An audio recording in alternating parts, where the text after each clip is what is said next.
A partir desse momento, nós começamos a levar a sério. Eu e meu marido comparecemos à escola. A escola, contra todas as evidências, se colocou a nosso favor, e contra a professora, dizendo que a professora já havia sido admoestada, já havia sido instruída a não militar dentro de sala de aula, e a professora desobedecia. Inclusive, disse que outros pais haviam procurado a coordenação, mas nenhum deles havia levado adiante. Foi nesse momento que a gente viu que a escola queria realmente se eximir de qualquer responsabilidade, colocando a culpa exclusivamente na professora. Inclusive, a coordenadora nos instruiu a procurar o conselho tutelar. O conselho tutelar notificou escola e professora. A escola, então, tomou a atitude de pedir que eu e meu marido assinássemos um termo isentando a escola de toda responsabilidade, e que essa cabia somente à professora. E foi assim que a gente assinou. Acho que na hora o argumento usado foi tão convincente que nós assinamos esse termo, isentando a escola de responsabilidade, mas a professora não. O conselho tutelar garantiu que ela seria notificada. A partir desse momento, como a minha filha ficou cada vez mais agressiva e com um discurso revolucionário, cada vez mais militante, a gente começou a marcar em cima, e ela começou a fugir de casa. Acho que aquela manifestação foi a porta de entrada, porque ela começou a literalmente fugir de casa para ir em manifestações cada vez mais agressivas, até que ela se deparou com o movimento Black Bloc. Quando ela se deparou com o movimento Black Bloc, que começou o problema realmente, porque todo aquele discurso ela começou a praticar dentro de sala, na escola, com a família, cada vez mais agressiva, e ela fez uma mistura de ideologias e ficou sem tomar banho e não queria mais comer carne, porque comer carne estimulava a produção do gado, e isso era muito capitalista. Enfim, acho que não cabe entrar nesse mérito, no mérito da ideologia, mas ela foi ficando cada vez mais confusa.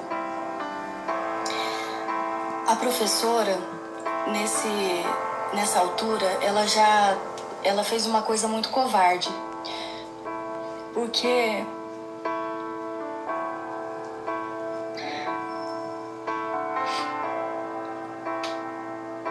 ela colocou minha filha nesse caminho. Ela mostrou para minha filha o caminho das pedras. E quando no primeiro ataque que ela sofreu do conselho tutelar e da escola, ela se voltou imediatamente, rompendo com a minha filha. E por que dói tanto? Porque a minha filha discutia com a gente diariamente, defendendo essa professora dentro de casa. Ela ficava contra a gente para defender essa professora. Chamava a professora de amiga, dizia que só essa professora entendia o que ela sentia, entendia o porquê ela militava.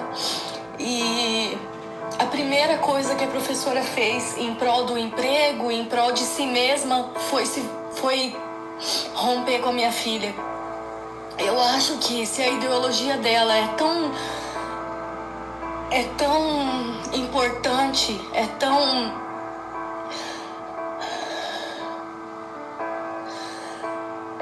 é tão válida, por que ela não continuou apoiando a minha filha? Essa é uma dúvida que eu tenho, que espero que um dia ela possa responder. Enfim, minha filha estava sozinha, mas ela já estava no caminho, envolvida com Black Bloc, com manifestação violenta, fugia cada vez mais, ofendia a gente o tempo inteiro, dizendo que eu não quero mais trabalhar com você, porque eu quero que seu comércio dê errado. Se eu quero que dê errado, para que eu vou ajudar a manter? Quando meu marido faliu, minha filha comemorou. Ela comemorou.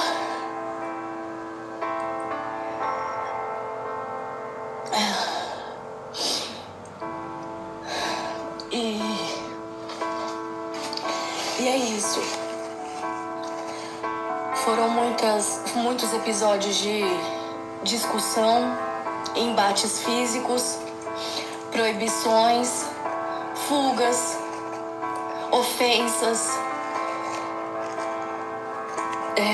discursos ideológicos agressivos, revolucionários, mas que, se você tentasse aprofundar, ela não conseguia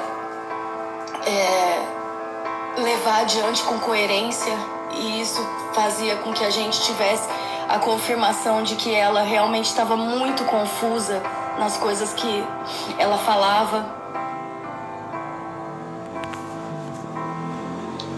No dia da abertura dos Jogos Olímpicos, eu estava trabalhando, meu marido também.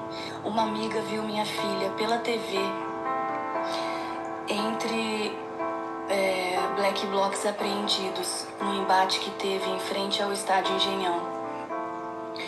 Meu marido foi até lá e ele saiu de lá desolado, porque a minha filha desafiou ele, dizendo: você não precisa estar aqui, tem advogado aqui do PSOL, dos Black Blocs, que vão tirar a gente, você pode ir embora, não precisa ficar aqui, não precisa vir me buscar. E de fato havia 3 advogados lá dos Black Blocs e um do PSOL. No dia 5 de novembro, a minha filha fugiu de casa de vez, dizendo que ia lutar em prol da causa, que ia morar numa casa mantida pelos patrocinadores do movimento Black Bloc, e que não era pra gente procurar ela. Eu e meu marido começamos a nos desesperar, né? E alguns dias depois, ela me ligou dizendo que ela precisava de uma autorização por escrito, porque os maiores de idade da casa exigiam dos menores de idade essa autorização para que eles permanecessem na casa. Nesse momento foi que ela se perdeu. Acho que não permitiram com que ela ficasse no lugar em que ela estava, e ela começou a andar de ocupação em ocupação. Isso nós soubemos posteriormente, porque ela simplesmente desapareceu. Nesse ínterim, nós fomos ao DECAV, ao DPCA, voltamos algumas vezes ao Conselho Tutelar. Todos eles nos instruíam a não fazer nada.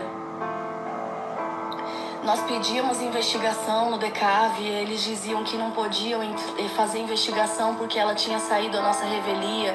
Nós pedíamos pelo menos um mandado de busca e apreensão, porque ou pelo menos um policial para ajudar a gente nas investigações, etc. Mas a gente não teve ajuda de espécie alguma. A única coisa que nós tivemos foi um cartaz de desaparecida que o DPCA nos forneceu. Nós tiramos centenas de cópias e colocamos pelo Rio de Janeiro, nos bairros do Rio de Janeiro, onde nós sabíamos que havia movimento de adolescentes vestidos de preto. O intuito desse cartaz não era encontrar a minha filha. O intuito dele era fazer o reverso. Fazer com que as pessoas que estivessem com ela se sentissem inibidas, se sentissem coibidas em permanecer com ela ou na companhia dela. Como nós íamos em diversas manifestações, a gente viu que isso estava fazendo efeito, porque ela simplesmente desapareceu. Ela desapareceu a gente não achava, mas ela também não se colocava em risco.